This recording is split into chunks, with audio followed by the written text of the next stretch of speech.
Dressed in a black suit and soft-spoken, Prince described his father as a nurturer and teacher. But Prince appeared to choke up when questioned about the day his father died. He testified that the King of Pop was excited about the comeback tour. But in the weeks leading up to his death, he became really skinny, and his body temp would go up and down. Prince said his father would cry after phone calls, saying, quote, "They're going to kill me. They're going to kill me." According to Prince, he was referring to AEG Live CEO Randy Phillips and his ex-manager, Dr. Tome Tome. Prince testified that Phillips visited Jackson's home and aggressively spoke to Dr. Conrad Murray the night before his father's death. Prince said, quote, "He was grabbing by the back of his elbow, and they were really close, and he was making hand motions." When I had a meeting at the house with AEG officials, and they pointed to Michael, the guy who could not pay me for months after taking care of him. And they said that he could not pay for the popsicle his daughters were using, the toilet paper that they were using to wipe their private areas, that he was penniless. I was shocked. As it was that time when Michael came to me trembling and trying to get me away from the AEG official, who was Randy Phillips. I was shocked out of state. I should have just picked my bags up and leave had I been looking for money, but it wasn't money. It was about the love of Michael. I have suffered a lot, there's no doubt about it, but I don't hate Michael. Michael did not do me wrong. He did not want this to happen to me. Whatever happened to Michael when I was not there, it's probably his own misjudgment. And I believe that clearly happened because he was illogical, he was irrational, and he was in a withdrawal state from Demerol, which Dr. Arnold Klein was feeding him. You said that he gave himself the drugs. You believe he gave himself the final fatal dose? The premises cannot be breached. It wasn't breached. There was no one else in the house, in the upper chambers, but Michael and myself. I was away from him. The phone records show us that. But again, I ask, shouldn't you have been with him? No, because that's a good question. Because I gave Michael Jackson 25 milligrams of propofol over 3 to 5 minutes. All of the doctors, 7 doctors in the trial showed that there could be no propofol effect after 10, maximum 15 minutes by Dr. Rogers, which is what I told the police.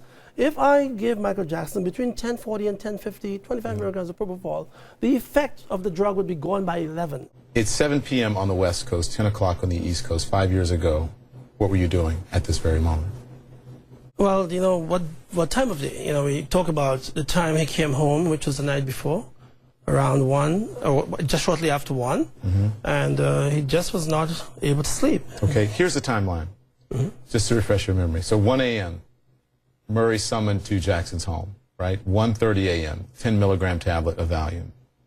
2 a.m., 2 milligrams of lorazepam injected into him. 3 a.m., 2 milligrams of midazolam, right? And then 5 a.m., more lorazepam, 2 milligrams.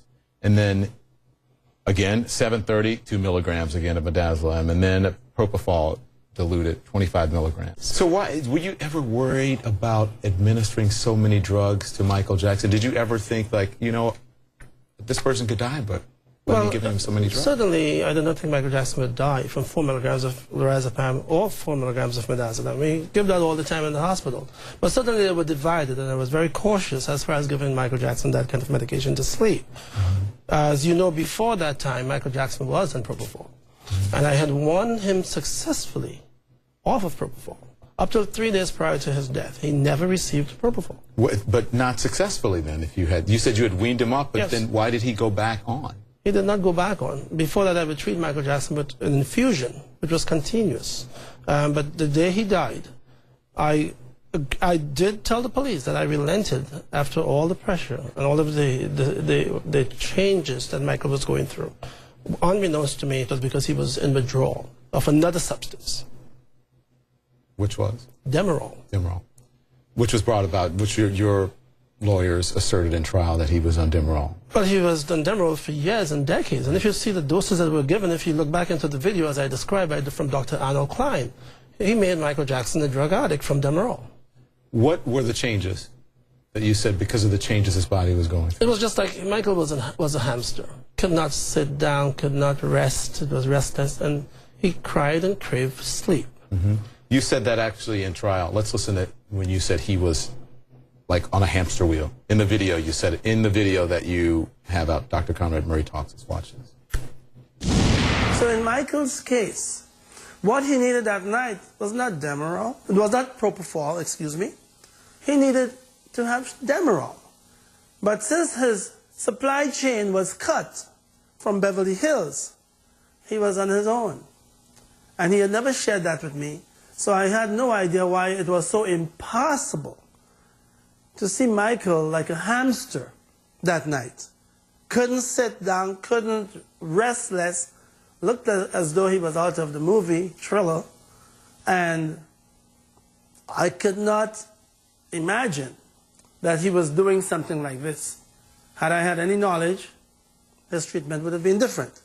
He would have been taken to a hospital for acute withdrawal from opioids, and he would have been treated accordingly. Video that's posted on your website that you go through all the evidence in the trial and you knock it down. You refute what you think is wrong about the trial. You said you didn't know that about him. Shouldn't you have known, though, as his physician? If I made any inquiries of Michael as far as drug use and he never gave the information up, how would I get it? Yeah. I mean, I would have to depend on my patient to tell me the truth. And I never got that information from Michael. My question is, if you say that he was like a hamster up and down, why would you leave him alone for any amount of time? It was not that I was leaving Michael alone. There's so many times Michael left me alone. But on that night you did. Well, no, I never left him during that night. He left me. There are 2 suites, an exclusive bedroom where I am not allowed. His children sometimes are invited. And the suite where I treated Michael, he was clearly able to wander off. He has a saline bag with a drip on wheels. There was a Foley catheter that's attached to him because he had some incontinence issues. And but he would wander off and come back. So what you're asserting is that on that evening with all of those drugs that he left where you were watching him and then went to another part of the bedroom. But in trial you said that you left to use the restroom and you left and you were taking a phone call. That was until the next day. Your attorney said that the next day. That was still the next day after around 11:20 in the morning, 11:20, 11:30. When did you realize he was in trouble? Was what? When did you realize he was in trouble? Michael? Yes. When I came back into the room. After I had gone away, called my office, made some calls. One of the calls I was making was to make sure that my registration in England was complete, because I had to be his physician over there, and I did not want to go practice without having registration. Mm-hmm. And I was just about getting that done. You know, the time zone, the differences, we were taking care of that. So part of the telephone calls to my office were related to that situations. I was away from him from about 11:25, 11:30. But that was way beyond any medicine that I gave him would have had any effect at all. So do you take any responsibility in Michael Jackson's demise, in his death? You know, I am very remorseful that Michael has passed away. Michael was a friend, and he touched me in so many ways that I felt like a father figure to Michael. Though I wasn't old enough to be his dad, I felt as though I was protecting Michael all the time. I did. But people say they don't think that you have shown any remorse. Would you like to apologize to anyone, or what would you like to say? Because as a physician, as Michael's physician, you were responsible for him while you're administering drugs. You're responsible for the drugs that were brought into his home. You were his personal physician. I think you asked a good question. First of all, I met Michael Jackson with a stash of propofol. And the investigation will also show that there are doctors who could have testified that he came to them with sports medicine bag filled with propofol, vials. The history of the civil trial shows that he had been using propofol for decades, long before he came on the scene. I met Michael Jackson in 2006. But you didn't have to take the job. You know, I did not have to take Michael's job. And Michael convinced me that, you know, I was working so hard, saving lives as an acute interventionalist in cardiology, saving lives and daily, and working long hours. He wanted me to take some time off and travel, read some books with him, and just meet a bunch of high-powered kings and queens around the world. But I gave Michael a sense of confidence and protection that he never had. And he was not about to lose. Are you saying you did it? It wasn't for the money that you were making? Oh gosh, it was out of the goodness of your heart. Not everybody's going to believe that. Well, first of all, I have taken care of Michael Jackson for years out of the goodness of my heart by giving all of my services for him and his children, basically free. Were you ever paid? Michael Jackson refunded me for medicines, but I've never been paid for my services. All right, stand by, Dr. Murray. There's lots more to talk about. When we come right back, We're going to talk about your trial and whether justice was served. We're going to take you inside this trial and show you information that you've never seen.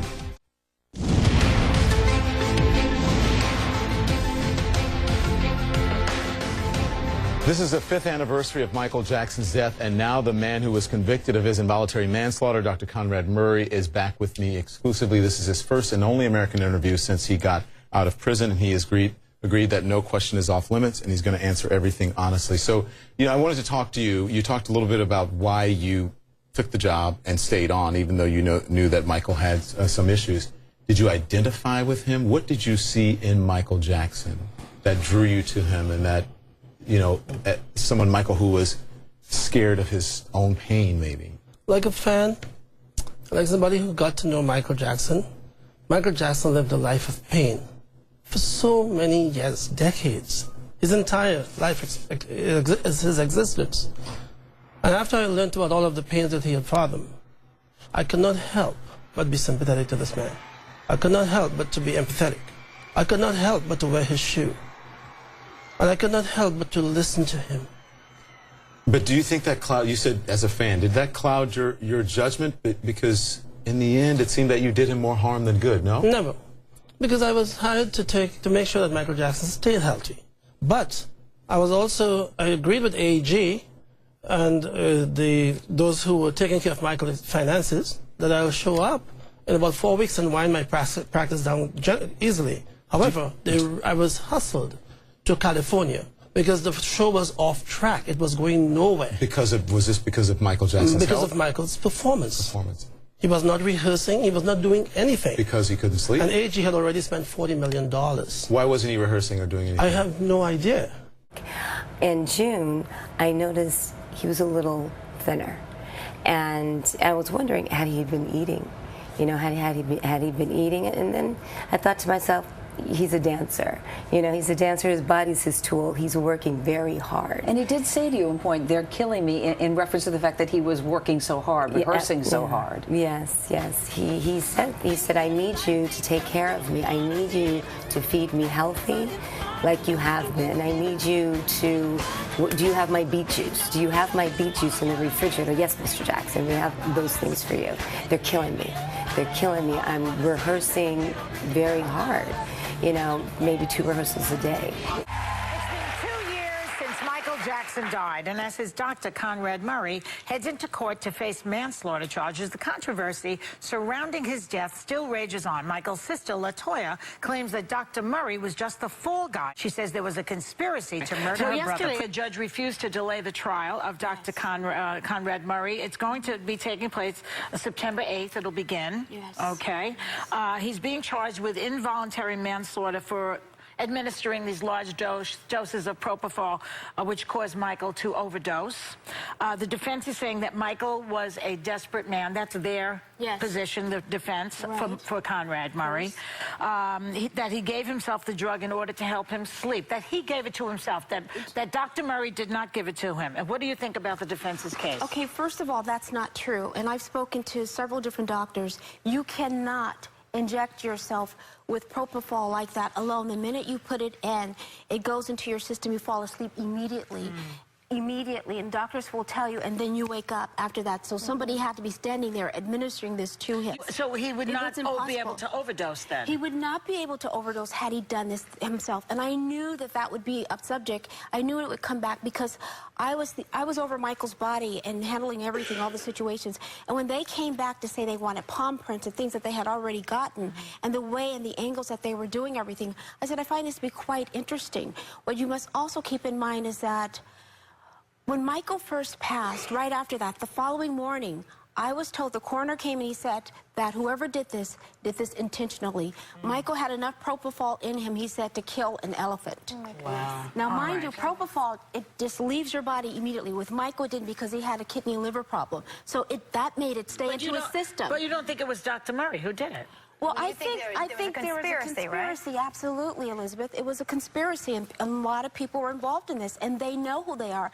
And they're very afraid of what I might say, of what my brother has told me. Was he used in your mind, Dr. Murray, I'm speaking of, as the sort of hitman in terms of this conspiracy? I think, honestly, in my total belief is that Dr. Murray was just the fall guy simply because he knew what was going on. But I don't know to what extent. Okay. And I can't say. I wasn't there when my brother was But doesn't it boil down to who actually administered the propofol? Exactly. Right. Well, who actually injected it into him completely? Which would be That would be the person who would be tried. Somebody was in Michael's house outside of that doctor during that time. Now that I do know, and I know who that person was that was in his house. Now whether that person did that or not, that I don't know. But if you're saying that Dr. Murray is just the fall guy, you say that there was somebody at this house and you know who it was. Can you say who it was? No, I cannot say because there were other people in the house as well.